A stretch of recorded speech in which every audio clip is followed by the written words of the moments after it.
ജോർജിന്റെ മഹത്തായ ഗ്രീൻ തമ്മിലുള്ള പൊരിപ്പൻ പോരാട്ടം. ഇതാ രണ്ടിലൂടെ ചമ്പക്കുളം തച്ചൻ ഉന്നം പിടിപ്പിച്ച പൊന്നാഞ്ഞിനി തോണി ഇങ്ങനെ പറന്നു വരികയാണ്. വള്ളംകളി എന്ന് പറയുന്ന കുട്ടനാടിൻ്റെ ഒരു ജലോത്സവമാണ്. കുട്ടനാടിൻ്റെ ഒരു ഏറ്റവും വലിയ ഒരു ആഘോഷമാണ്. കാര്യം ജാതി മത രാഷ്ട്രീയ ഭേദമന്യേ ഞങ്ങളെല്ലാവരും ഒന്നടങ്കം ആഘോഷിക്കുന്ന ഒരേ ഒരു ഉത്സവം അത് വള്ളംകളിയാണ്.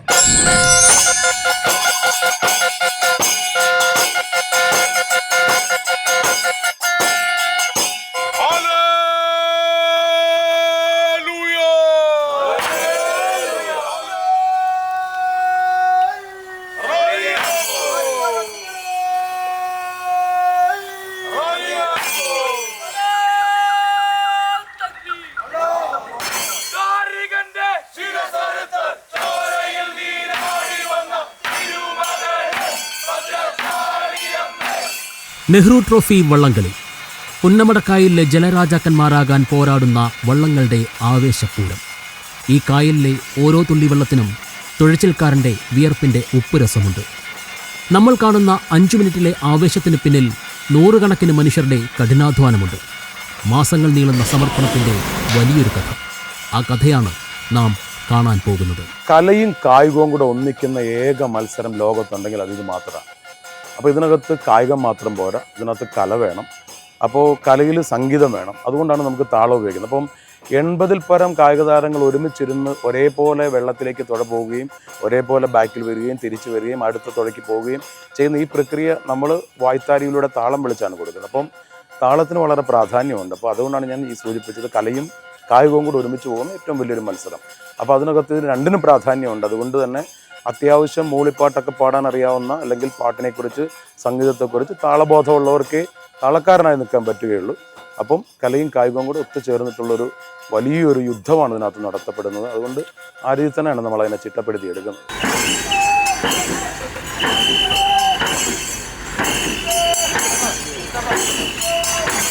ജാതി മത ചിന്തകൾക്ക് അതീതമായി മനുഷ്യൻ പരസ്പരം ഐക്യത്തോടുകൂടി പ്രവർത്തിക്കുന്ന ഒരു സ്പോർട്സാണ് ഇത്. അതുപോലെ തന്നെ ഇവിടുന്ന് വിവാഹം കഴിച്ചയച്ചിട്ടുള്ള പെമ്പിള്ളേരൊക്കെ ഉണ്ടല്ലോ, ആ വള്ളംകളിയുടെ അന്ന് ഇത് എത്ര ദൂരത്ത് കെട്ടിച്ചു വിട്ടിട്ടുണ്ടെങ്കിലും വള്ളംകളിയുടെ തലേന്ന് ലാൻഡ് ചെയ്തിരിക്കും.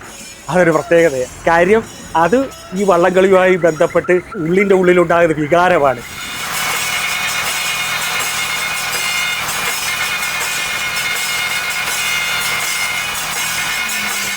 ട്രോഫി ഇപ്രാവശ്യത്തെ എന്ന് പറഞ്ഞാൽ കഠിനമായ മത്സരം തന്നെയാണ്. അത് പറഞ്ഞല്ലേ, ഈ 10-11 വള്ളങ്ങൾ ജയിക്കാൻ, നെഹ്റു ട്രോഫി ജയിക്കാൻ വേണ്ടി തന്നെ മത്സരിക്കുന്നുണ്ട്.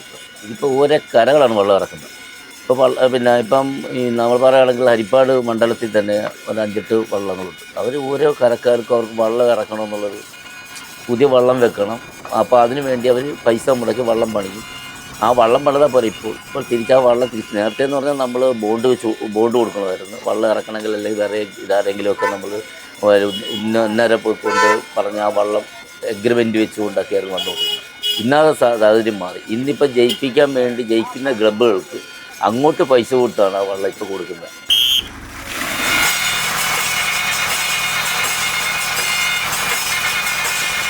അതായത് ഞങ്ങൾ NCFC എന്ന് പറയുന്നത് നടുഭാഗം ചുണ്ടൻ ഫാൻസ് ക്ലബ്ബ്, എനിക്കൊന്ന് 2015-16 കാലഘട്ടത്തിലാണ് നമ്മളിത് ഒരു ഗ്രൂപ്പായിട്ട് നമ്മൾ സ്റ്റാർട്ട് ചെയ്യുന്നത്. അതായത് നടുഭാഗം വള്ളത്തെ സ്നേഹിക്കുന്ന ഒരു പറ്റം യുവാക്കളുടെ കൂട്ടായ്മ. അപ്പോൾ ഞങ്ങളുടെ ഈ ഒരു ഗ്രൂപ്പിൽ ഇപ്പോൾ ഒരു 100+ ആളുകൾ ഇപ്പം ഓൾറെഡി ഉണ്ട്. അതിപ്പോൾ നാട്ടിൽ നിൽക്കുന്ന വളരെ ചുരുക്കം ആളുകളേ ഉള്ളൂ. ഇതിനുവേണ്ടി ഗ്രൗണ്ട് ലെവലിൽ ഓടി നടക്കാനായിട്ടുള്ള ആളുകളും അതുപോലെ തന്നെ പിന്നെ വിദേശത്തുള്ള ആളുകൾ എനിക്ക് തോന്നുന്ന ഒരു more than 50% ആളുകൾ വിദേശത്തുള്ള ആളുകളാണ് ഈ NCFCക്ക് അത് ഇപ്പോൾ ഉള്ളത്. നെഹ്റു ട്രോഫിയാണ് മെയിൻ. നെഹ്റു ട്രോഫി അല്ലാതെ ബാക്കി ഏത് കളിയാണെങ്കിലും പിൻനിരയിലേക്ക് പോകാതെ മുൻനിരയിൽ കളിപ്പിക്കുക എന്നുള്ള ഒരൊറ്റ ലക്ഷ്യം മാത്രമേ നമുക്ക് NCFCക്കുള്ളൂ.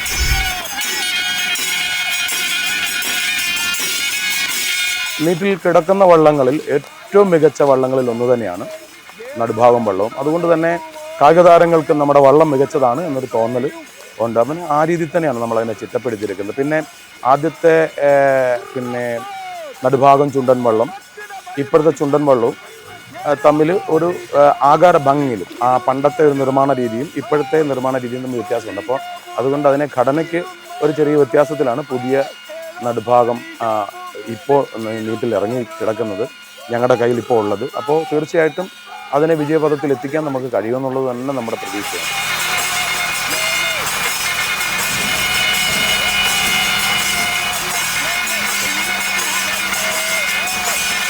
ഈ ഫ്രാങ്ക് പറയുവാണെങ്കിൽ ഇപ്പം നമുക്ക് ഈ ലാസ്റ്റ് ഇയറും ഈ ഇയറുമാണ് നമുക്ക് ഒരു നല്ലൊരു സ്പോൺസറെ നമുക്ക് കിട്ടിക്കൊണ്ടിരിക്കുന്നത്. അപ്പം അതിന് മുന്നുള്ള സമയങ്ങളിലൊക്കെ ഞങ്ങൾ ഈ NCFCയിലുള്ള മെമ്പേഴ്സ് തന്നെയാണ് ചെറിയ ചെറിയ ഡൊണേഷൻ പിരിവുകളൊക്കെ ആയിട്ട് നല്ലൊരു ചെറിയ എമൗണ്ട് അല്ല, ഇറ്റ്സ് എ ഹ്യൂജ് എമൗണ്ട് നമ്മൾ മുടക്കിക്കൊണ്ടിരിക്കുക. അതായത് നമ്മുടെ കൂട്ടത്തിൽ തന്നെയുള്ള ജോലി ചെയ്തൊരു ശമ്പളം കിട്ടുന്ന അതിൽ നിന്ന് ഒരു വിഹിതം നമ്മളിലേക്ക് എത്തിക്കുന്നു. നമ്മളത് വെച്ചൊരു കാര്യങ്ങൾ നടത്തും. വള്ളവുമായി കായലിലേക്ക് ഇറങ്ങിയാൽ പിന്നെ തുഴ വെള്ളത്തെ കീറിമുറിക്കുന്ന ശബ്ദം മാത്രമാണ്. താളമിട്ട് എണ്ണിപ്പറഞ്ഞുള്ള മുന്നേറ്റം. ഒറ്റ മനസ്സാണ്, ഒറ്റ തുഴയാണ്. വെയിലിനെ കരിച്ചു കളയുന്ന ആവേശത്തോടെ, മഴയെ തോൽപ്പിക്കുന്ന വാശിയോടെ ഓരോ തുഴച്ചിലും ഉയരുന്നത് 100-ലധികം മനുഷ്യരുടെ ഒരേയൊരു ഹൃദയമിടിപ്പാണ്. ജയിക്കണമെന്ന വാശി മാത്രം. മുന്നിൽ ഒരൊറ്റ ലക്ഷ്യം മാത്രമേയുള്ളൂ, സ്വന്തം കരയുടെ അഭിമാനം. ഇത് കരിമ്പന എന്ന് പറയുന്ന തടിയാണ്. കരിമ്പന വള്ളത്തിൻ്റെ തുഴയ്ക്ക് വേണ്ട കരത്തിനനുസരിച്ച് കാതലായിട്ടുള്ള ഒരു മരം ഇത്. മറ്റേ തെങ്ങൊക്കെ എടുത്തു കഴിഞ്ഞാൽ കാതലിന് ഒരുപാട് വീതി ഉണ്ടാവും. അത് മുറിച്ച് ഇത്ര ആക്കുന്നത് ഭയങ്കര ബുദ്ധിമുട്ടുള്ള കാര്യം. ഈ പനയുടെ ആകുമ്പോൾ കാതൽ ഈ കറുത്ത കാണുന്ന ഈ കനവേ വരത്തുള്ളൂ. ബാക്കി ഈ കാണുന്ന വെള്ളം മൊത്തവും ഒന്നിനും കൊള്ളത്തില്ല. ഈ ചുവട് ഭാഗം മാത്രമേ ഉള്ളൂ ഇച്ചിരി കനത്തിൽ നിൽക്കുക. അതാണ് ഈ കോടാലിക്ക് പിടിക്കൊക്കെ ആയിട്ട് ഉപയോഗിക്കുന്നത്. മേലോട്ടുള്ളതൊക്കെ തഴുതി പോയി.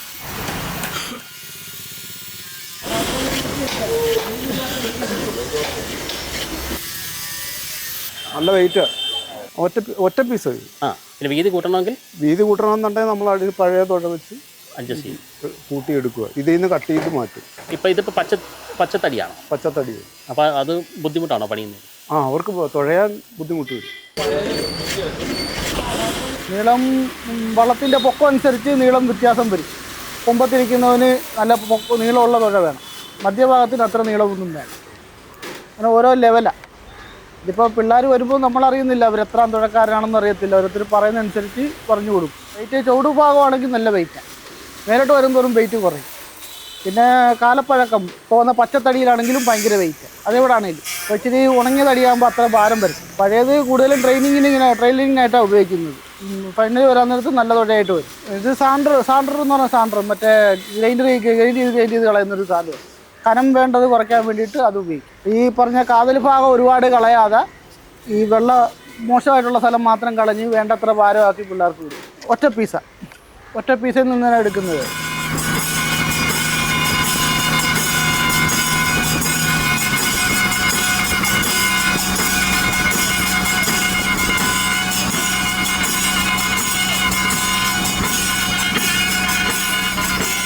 പ്രാക്ടീസ് സെഷൻ ഞങ്ങളിപ്പം ആദ്യം ഞങ്ങൾ ലോങ് ആയിട്ടുള്ള പ്രാക്ടീസുകളായിരുന്നു. അതായത് 20 മിനിറ്റ് 25 മിനിറ്റ് ആയിട്ട് അങ്ങനെ ലോങ് പ്രാക്ടീസുകളായിരുന്നു. അതിൻ്റെ കൂടെ തന്നെ വെയ്റ്റ് ട്രെയിനിങ്, പിന്നെ ഗ്രൗണ്ട്, റണ്ണിങ്, ഇതെല്ലാം നമ്മൾ ആദ്യം സ്റ്റാർട്ട് ചെയ്തത്. അത് നമ്മളിപ്പോൾ ഇപ്പോൾ കൂടുതൽ സമയങ്ങൾ വള്ളത്തെ പ്രാക്ടീസ് ചെയ്യാൻ തുടങ്ങി. അപ്പോൾ ഞാൻ ചെയ്യാൻ തുടങ്ങിയ സമയത്ത് നമ്മളിപ്പോൾ സ്പ്രിൻറ്റ് വർക്കൗട്ടിലോട്ട് കയറിയിരിക്കുകയാണ്.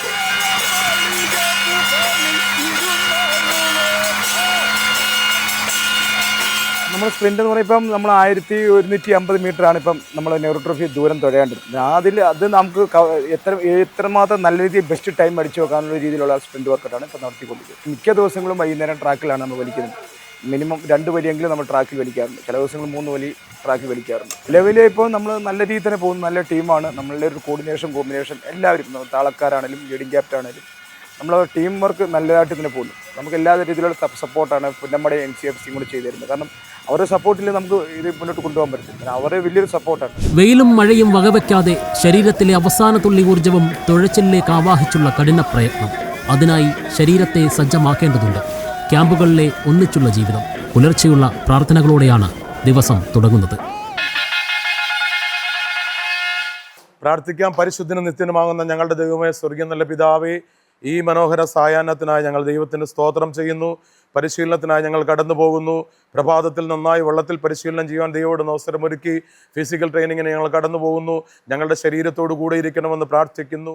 എല്ലാ മികച്ച പ്രകടനത്തെയും പതുക്കെ കൊണ്ടുവന്നു അത് കയ്യിൽ തുഴയിലേക്ക് എത്തിക്കത്തക്ക തരത്തിലുള്ള ക്രമീകരണമാണ് കോച്ചുമാർ ചെയ്യുന്നത്. അതുകൊണ്ട് എത്ര ക്ഷീണിച്ചാലും എത്ര ടയർഡായാലും അവരുടെ നിർദ്ദേശങ്ങൾക്ക് വളരെയധികം ശ്രദ്ധ കൊടുത്തുകൊണ്ട് നമ്മുടെ വിജയത്തിന് ലക്ഷ്യത്തിന് വേണ്ടിയിട്ട് നമുക്ക് യാത്ര ചെയ്യാം.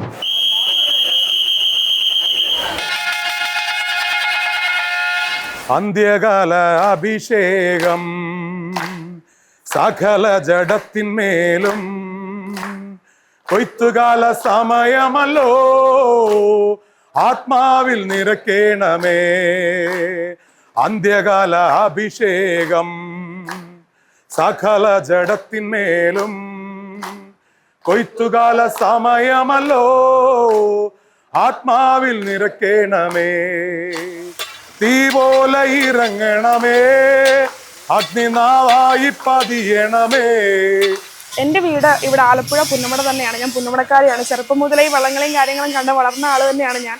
അതാണ് എനിക്ക് കൂടുതലും ഈ ഒരു മേഖലയിലേക്ക് വരാനുള്ള ഇൻട്രസ്റ്റ് തോന്നാനുള്ള കാരണം. കാരണം ചെറുപ്പത്തിലെ തന്നെ ഒത്തിരി ആഗ്രഹമുള്ള ഒരു കാര്യമായിരുന്നു ഇതിൻ്റെ ഒരു ഭാഗമാകുക എന്നുള്ളത്. പിന്നെ ഞങ്ങൾ കല്യാണം കഴിഞ്ഞ് ഞാൻ രാമപുരത്തേക്ക് പോയി. ഇന്നലെ നമ്മുടെ ട്രയൽ റണ്ണ് കാര്യങ്ങളുണ്ടായിരുന്നു. സോ ഫാർ അവരുടെ ഒരു പെർഫോമൻസ് കാര്യങ്ങൾ കണ്ടിട്ട് അവർ വളരെ ഹാർഡ് വർക്കിംഗ് ആണ്, വളരെ ഡെഡിക്കേറ്റഡ് ആണ്. കോച്ചുമാരാണെങ്കിലും അതുപോലെ ലീഡിംഗ് ക്യാപ്റ്റൻ ജോഷി ചേട്ടനാണെങ്കിലും പിന്നെ ബാക്കിയുള്ള എല്ലാ മെമ്പേഴ്സും വളരെ ആക്റ്റീവാണ്. So far going to be very good. എനിക്ക് ഈ ടെക്നിക്കലി സൈഡായിട്ടുള്ള വളരെ എക്സ്പീരിയൻസ് കാര്യങ്ങൾ കുറവാണ്. പക്ഷേ എന്നാലും കഴിഞ്ഞ വർഷം ക്യാപ്റ്റനായിട്ടുള്ള ജിൻഡോ ചേട്ടൻ നമ്മുടെ വൈസ് ക്യാപ്റ്റൻ്റെ ഫാദറാണ് ജിൻഡോ ചേട്ടൻ. അപ്പോൾ ജിൻഡോ ചേട്ടന് ടെക്നിക്കലി ഒത്തിരി സൈഡ് അറിയാവുന്ന ആളാണ്. പിന്നെ നമ്മുടെ ഇപ്പോഴത്തെ ലീഡിംഗ് ക്യാപ്റ്റൻ ആണെങ്കിലും എനിക്ക് തോന്നുന്നു പുള്ളിക്കാരൻ ഒരു 30-35 വർഷമായിട്ട് ഈ ഒരു വള്ളംകളി ഫീൽഡിലുള്ള ആളാണ്. അപ്പോൾ അത്രയും എക്സ്പീരിയൻസ്ഡ് ആയിട്ടുള്ള കുറേ ആൾക്കാർ നമ്മുടെ കൂടെ ഉള്ളത് കൊണ്ട് ടെക്നിക്കലിയുള്ള എല്ലാ കാര്യങ്ങളും അതുമായിട്ട് ബന്ധപ്പെട്ടുള്ള എല്ലാ കാര്യങ്ങളും കറക്റ്റ് ചെയ്ത് പോകാനായിട്ട് നമുക്ക് പറ്റുന്നുണ്ട്. വൈഫ് ഇങ്ങനെ ഒരു കാര്യം പൊതുവെ അവൾ ജനിച്ചു വളർന്ന നാടാണ്. അപ്പോൾ ആ നാട്ടിൽ തന്നെ ഇങ്ങനെ ഒരു കാര്യത്തിൻ്റെ ഭാഗമായി നിൽക്കാൻ പറ്റുക, അവിടുത്തെ ക്ലബിൻ്റെ തന്നെ സ്പോൺസറായി മാറാൻ പറ്റുക എന്നൊക്കെ ഉള്ള ഒത്തിരി സന്തോഷമുള്ള കാര്യമാണ്. അവളിങ്ങനത്തെ ഓർഗനൈസ് ചെയ്യുന്ന കാര്യങ്ങളിലൊക്കെ മികവുള്ള ആളാണെന്ന് എനിക്ക് നന്നായിട്ട് അറിയാം. ബിസിനസ്സിൻ്റെ കാര്യങ്ങളാണല്ലോ ഒക്കെ. അപ്പോൾ ഈ കാര്യത്തിലും അവൾക്കിതൊരു ഒരു പ്രയാസമുള്ളൊരു കാര്യമായിരിക്കത്തില്ല. പിന്നെ എന്നെ കൊണ്ട് പറ്റുന്ന സപ്പോർട്ട് കൊടുക്കുക എന്നുള്ളത് ഞാനും ചെയ്യും. ട്രോഫിയെക്കുറിച്ച് കണ്ടിട്ടുമുണ്ട്. പിന്നെ കല്യാണം കഴിഞ്ഞ നാൾ തൊട്ട് പിന്നെ ഇവിടെ 5 വർഷമായിട്ടും നമ്മളിവിടെ വരികയും വള്ളങ്ങളുടെ സമയത്ത് ഇവിടെ വരാറുണ്ട്, കാര്യങ്ങളുണ്ട്. അപ്പം അങ്ങനെ അന്നൊന്നും അതിനോട് അത്ര ഒരു അറ്റാച്ച്മെന്റ് തോന്നിയിട്ടില്ല. പക്ഷെ ഇപ്പം വൈഫ് ഇങ്ങനെ ഒരു ഇതിന്റെ ഭാഗമായപ്പോഴാണ് ഇതിനെക്കുറിച്ച് കൂടുതൽ മനസ്സിലാക്കുന്നതും ഇതുമായി ബന്ധപ്പെട്ട കാര്യങ്ങളിൽ നമ്മൾ വരുന്നു. ഇപ്പം ക്യാമ്പിലാണെങ്കിലും മറ്റു കാര്യങ്ങൾ വരികയും ഇവരുടെ കൂടെയൊക്കെ സമയം ചെലവഴിക്കുകയൊക്കെ ചെയ്യുമ്പോൾ ഇതിനെക്കുറിച്ച് കൂടുതൽ മനസ്സിലാക്കുമ്പോൾ ഒന്നുകൂടെ ഞാനും ഇതിൻ്റെ ഒരു ഭാഗമായി ഒരു കുട്ടനാട്ടം റിലേറ്റഡ് ആയിട്ടുള്ള കാര്യങ്ങൾ എന്താ പറയുക, ഒരു വള്ളങ്ങളെ പ്രേമിയായി മാറി. അപ്പോൾ അതിൻ്റെ ഒരു സന്തോഷമുണ്ട്.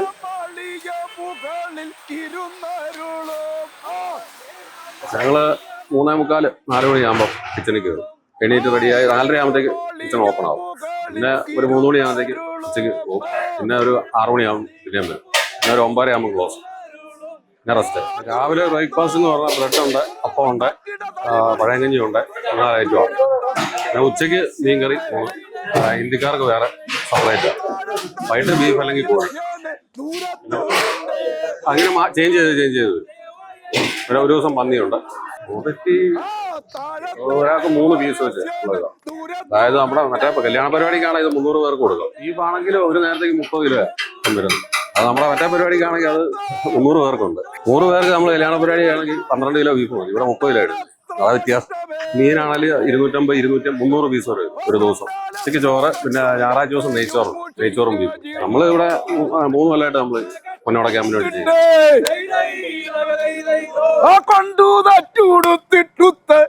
ഇപ്പൊ ക്യാമ്പിലേക്ക് നമ്മളൊരു കൂട്ടായ്മ, കൂട്ടായ്മ നമ്മൾ ആദ്യം വന്ന പല ഭാഗങ്ങളിൽ നിന്ന് വന്നതാണ്.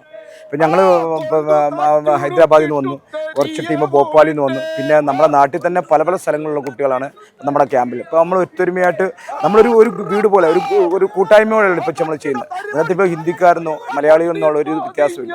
നമ്മളൊരു ടീം വർക്കാണ് ഇപ്പോൾ ചെയ്തുകൊണ്ടിരിക്കുന്നത്. നമ്മുടെ ക്യാമ്പാണേലും നമ്മുടെ ഭക്ഷണ രീതികളാണേലും എല്ലാം പ്ലേയേഴ്സിനാണേലും താമസ സൗകര്യങ്ങളാണേലും എല്ലാം നല്ല രീതിയിൽ തന്നെയാണ് പ്രാവശ്യം ക്യാമ്പ് നടന്നുകൊണ്ടിരിക്കുന്നത്. അതിനെ നമ്മൾ പ്രത്യേകം പിന്നമ്മയോടും NCFCയോടും പ്രത്യേകമായ നന്ദി പറയാം.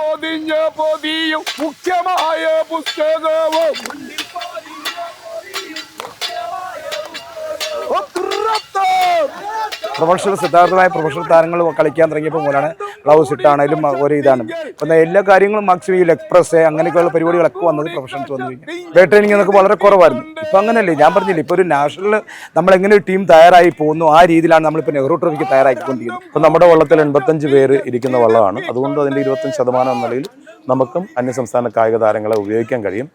അവരും കൂടെ നമുക്ക് വേണം. പക്ഷേ അവർ മാത്രം ഇതിലേക്ക് ഒതുങ്ങാതെ നമ്മുടെ മലയാളി കുട്ടികളെയും കേരളത്തിൽ നിന്നുള്ള കുട്ടികൾ പ്രൊഫഷണൽസ് വരുന്ന എല്ലാ അന്യസംസ്ഥാന കായിക താരങ്ങളെക്കാളും മികച്ചതായിട്ടുള്ള നല്ല മിടുക്കരായിട്ടുള്ള കുട്ടികൾ നമ്മുടെ നാട്ടിൻപുറങ്ങളിലുണ്ട്. കണ്ടെത്തുക, അവർക്ക് പരിശീലനം കൊടുക്കുക എന്നുള്ളത് തന്നെയാണ്. ഒരു വള്ളത്തിൽ 20 21 പേരെ കൂടുതൽ വെക്കാൻ നമുക്ക് പ്രൊഫഷണൽ പറ്റത്തില്ല. നമ്മൾ അതിൽ ഏറ്റവും ബെസ്റ്റ് പരിശീലക്കാരെ സെലക്ഷൻ ചെയ്തിട്ടാണ് നമ്മൾ വള്ളത്തിൽ അവർ കൊടുക്കുന്നത്. റോവിങ്ങും കയാക്കിങ് കനോയിങ് ഡ്രാഗൺ ബോട്ട് കോമ്പറ്റീഷനിലൊക്കെ പങ്കെടുത്തവരായിരിക്കും മാക്സിമം ഇതിനകത്ത് പ്രൊഫഷണലായിട്ടിരിക്കുന്നത്. അവർ 365 ദിവസവും അവർ പ്രാക്ടീസിൽ കിടക്കുന്നവരായിരിക്കും. കാരണം അവർക്ക് അതേ ഉള്ളൂ. കാരണം അതാണ് അവരുടെ മെയിൻ ഇതെന്ന് പറഞ്ഞാൽ അവർ രാവിലെയും വൈകുന്നേരം അവരുടെ കറക്റ്റായിട്ടുള്ള ഫിസിക്കലാണെങ്കിലും പ്രാക്ടീസ് ആണെങ്കിലും അവർ മെയിൻറ്റെയിൻ ചെയ്തുകൊണ്ടിരിക്കുന്നുണ്ട്. കുട്ടനാട്ടുകാരന്റെ ഹൃദയമിടിപ്പളക്കേണ്ടത് വഞ്ചിപ്പാട്ടിന്റെ താളത്തിലാണ്. ആ പാട്ടില്ലാതെ പിന്നെന്ത് കുട്ടനാട്? ആ താളമില്ലാതെ പിന്നെന്ത് വള്ളംകളി? കരനാഥന്മാർ വള്ളത്തിന്റെ അമരത്തിരുന്ന് പാട്ടുപാടുമ്പോൾ അത് കേൾക്കുന്ന തുഴച്ചിൽക്കാരന്റെ കൈകൾക്ക് ആനയുടെ കരുത്തു വരും. കായലിലെ വെള്ളം തീപിടിക്കുന്ന വേഗതയിൽ വള്ളം മുന്നോട്ട് കുതിക്കും.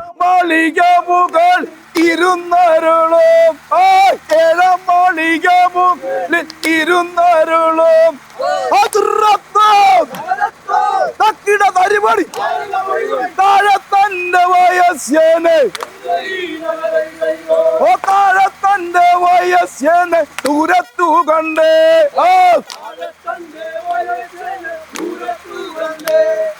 താഴത്തന്റെ വയസ്സേനെ ദൂരത്തു കണ്ടേ. പണ്ടങ്ങളെ കുചേലവൃത്തം വഞ്ചിപ്പാട്ടാണ് പാടിയത്. അപ്പോൾ അത് കുചേലൻ ശ്രീകൃഷ്ണൻ കുചേലൻ വരുന്നത് 7-ാം മാളികയിൽ നിന്ന് കാണുന്നു. അദ്ദേഹത്തിൻ്റെ ആ ജീർണാവസ്ഥയിലുള്ള വരവും അദ്ദേഹത്തിൻ്റെ കയ്യിരുന്ന കാര്യങ്ങളൊക്കെയാണ്. അത്രയും നമ്മൾ 2-3 ലൈനേ പാടില്ല. കുചേലവൃത്തം ഒത്തിരി കിടപ്പുണ്ട്. ഒരു ദിവസം മൊത്തം പാടിയാലും കുചേലവൃത്തം തീരുകയല്ല. വള്ളംകളിയുടെ മൂല്യമായൊരു കാര്യമാണ് ഈ വഞ്ചിപ്പാട്ട് എന്ന് പറയുന്നത്. അത് തുഴ തുഴഞ്ഞൊന്ന് പാട്ടായിരുന്നു. ഇപ്പം വള്ളത്തിന് ലെങ്ത് കൂടി കാരണം അത് ഒരു ഇടിച്ച് തുഴയുമ്പോൾ ആ വള്ളത്തിന് ഷെയ്ക്കുണ്ടാവും. അത് ഒടിയാൻ വരെ സാധ്യതയുണ്ട്. അതുകൊണ്ടാണ് ആ വഞ്ചിപ്പാട്ട് ഈ നിലയ്ക്ക് നിൽക്കുന്നവർ പാടുന്നില്ല. ഇപ്പം കൊത്തിയുള്ള താളം മാത്രമേ കൊടുക്കുന്നുള്ളൂ. അതാണ് അതിൻ്റെ പ്രശ്നം. ഇപ്പോഴത്തെ തലമുറ അവരെ ഏൽക്കുന്നില്ല വഞ്ചിപ്പാട്ടുകളിലും. പക്ഷേ എങ്കിലും നമ്മൾ ഇതുപോലെയുള്ള അവസരങ്ങൾ നിങ്ങളൊക്കെ കൊണ്ടുവന്ന് ചാനലുകാരൊക്കെ വന്ന് അതിലേക്ക് കൊടുക്കുമ്പോൾ അവർ ആ ടി വിയുടെ മുന്നിൽ ഇരിക്കുമ്പോൾ ഉള്ള ആവേശങ്ങൾ അതാണിപ്പോൾ അവർ കാണുക. അല്ലാതെ ഇപ്പം വഞ്ചിപ്പാട്ട് പഠിക്കാനോ പുസ്തകം വെച്ച് വായിക്കാനോ ഒന്നും ഇന്നത്തെ തലമുറ വരുന്നില്ല.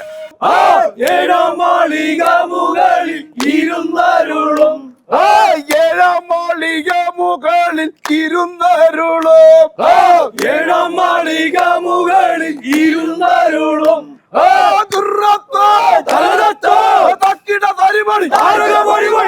താഴത്തന്റെ വയസ്സേന്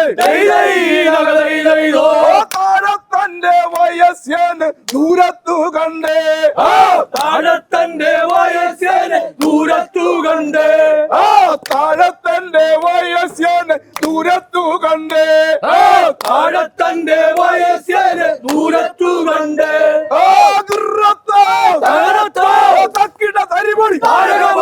കണ്ടാലത്ര കഷ്ടമേ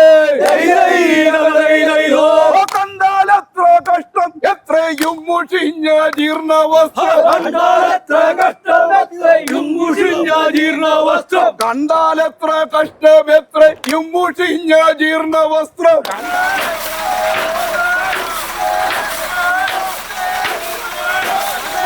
മൊത്തം 22 മത്സരിക്കുന്നുണ്ട്.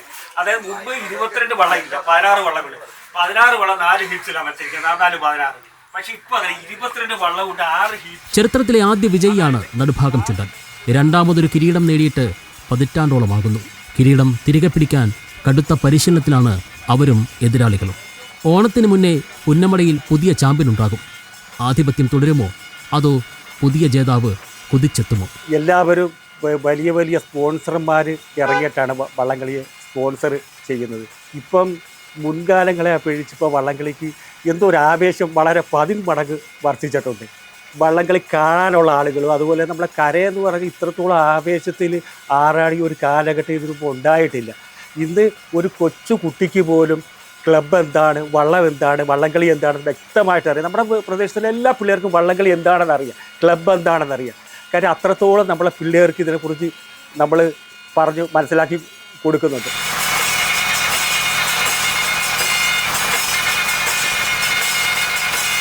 അതെന്ന് പറയുന്നത് NBC എന്ന് പറയും, അതായത് നടുഭാഗം ബോട്ട് ക്ലബ്ബ്.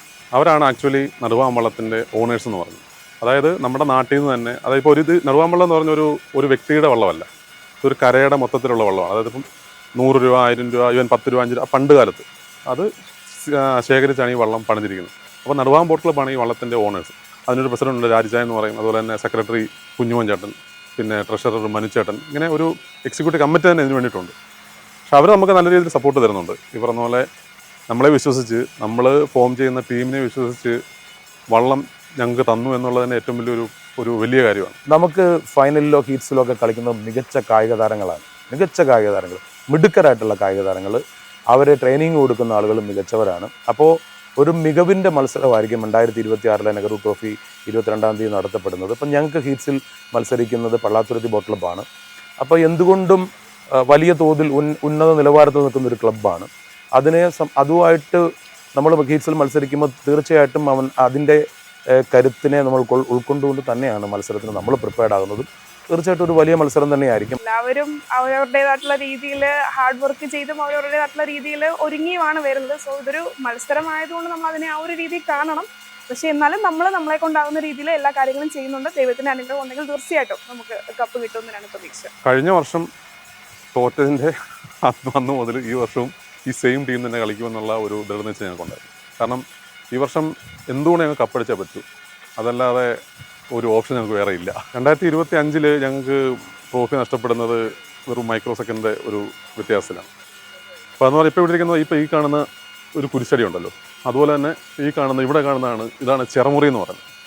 ഈ ഒരു പോയിന്റ് തൊട്ടാണ് ഇവൻ എല്ലാ ടീമുകളുടെയും ടാറ്റിക്സ് മൊത്തത്തിൽ ചേഞ്ച് ആകുന്നത്. അതായത് ഇവിടെ നിന്ന് അങ്ങോട്ട് തുടങ്ങിക്കഴിഞ്ഞാൽ ഒരു 100 മീറ്റർ 150 മീറ്റർ ലെങ്തേ ഉള്ളൂ. ആ ഒരു ലെങ്ത്തിൽ ഏറ്റവും ശക്തമായിട്ട് ആര് തുഴയുന്നോ അവർക്കായിരിക്കും കപ്പ്. ഞാനിപ്പം നടുഭാഗത്തെ 3 വർഷമായിട്ട് കളിക്കുന്നു. ഞാൻ കഴിഞ്ഞതിൻ്റെ മുന്നത്തെ വർഷം 3-ാം സ്ഥാനമായിരുന്നു. കഴിഞ്ഞ പ്രാവശ്യം 2-ാം സ്ഥാനമാണ്. ഇപ്രാവശ്യം ഞാൻ 1-ാം സ്ഥാനമായിരിക്കും ഉറപ്പായിട്ട്. വെല്ലുവിളി ഉണ്ടാകണമല്ലോ. എന്നാൽ അത് മാത്രമല്ല, വിജയം ഉണ്ടാകുമ്പോഴത്തേക്ക് വെല്ലുവിളിയിൽ നിന്ന് വിജയം ഉണ്ടാകുമ്പോഴേ അതിനൊരു ത്രില്ലുണ്ട്. സോ വെല്ലുവിളി ഉണ്ടാവും, അതിനെല്ലാം അതിജീവിച്ച് ദൈവത്തിൻ്റെ അനുഗ്രഹത്തെ ഞങ്ങൾ കപ്പടിക്കും എന്ന് തന്നെ പൂർണ്ണമായിട്ട് വിശ്വസിക്കുന്നു.